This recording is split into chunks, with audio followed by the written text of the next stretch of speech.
കോൺഗ്രസ് കാസർഗോഡ് ജില്ലാ നേതൃയോഗത്തിൽ ക്ഷുഭിതനായി പ്രതിപക്ഷ നേതാവ് വി.ഡി. സതീശൻ. മണ്ഡലം പ്രസിഡന്റുമാരിൽ ഭൂരിഭാഗം പേരും യോഗത്തിന് എത്താതിരുന്നതാണ് പ്രതിപക്ഷ നേതാവിനെ ചൊടിപ്പിച്ചത്. ഇത്തരമൊരു സാഹചര്യത്തിൽ എന്ത് വിശ്വസിച്ചാണ് തെരഞ്ഞെടുപ്പിനെ നേരിടുകയെന്നും പ്രസംഗത്തിനിടെ വി.ഡി. സതീശൻ വിമർശിച്ചു. ഈ മാസം 21-ന് മഞ്ചേശ്വരത്ത് നിന്ന് ആരംഭിക്കുന്ന രീതിയിലാണ് സമരാഗ്നി എന്ന സംസ്ഥാന ജാഥ ആസൂത്രണം ചെയ്തത്. സംസ്ഥാന അധ്യക്ഷൻ കെ സുധാകരനാകും ജാഥ നയിക്കുക എന്നാണ് നേരത്തെ നിശ്ചയിച്ചത്. ഇത് സംബന്ധിച്ച ഒരുക്കങ്ങൾ വിലയിരുത്താനാണ് ജില്ലാ നേതൃയോഗം വിളിച്ചത്. ഇതിലേക്ക് പുതുതായി തെരഞ്ഞെടുക്കപ്പെട്ട മണ്ഡലം പ്രസിഡന്റുമാരിൽ ഭൂരിഭാഗം പേരും ബ്ലോക്ക് പ്രസിഡന്റുമാരിൽ 3 പേരും പങ്കെടുത്തില്ല.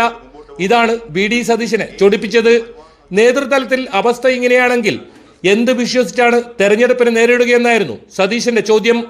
ഇപ്പോൾ തെരഞ്ഞെടുത്തതല്ലേയുള്ളൂ, ആരംഭശൂരിത്വമെങ്കിലും കാണിക്കണ്ടേ എന്ന് പറഞ്ഞ വി.ഡി. സതീശൻ യോഗത്തിനെത്താത്തവർക്ക് ഉടൻ നോട്ടീസ് നൽകാനും നിർദ്ദേശിച്ചു. ഒരു യോഗം ഇതിൽ വരാത്ത മണ്ഡല പ്രസിഡന്റ് മാറ്റാൻ എളുപ്പമാണ്, വെക്കാനാണ് പാട്. വെക്കാൻ ഭയങ്കര പാടാണ്, മാറ്റാനും വളരെ എളുപ്പമാണ്. പെട്ടെന്ന് മാറ്റാം, ഉറപ്പായിട്ടും മാറ്റേണ്ടി.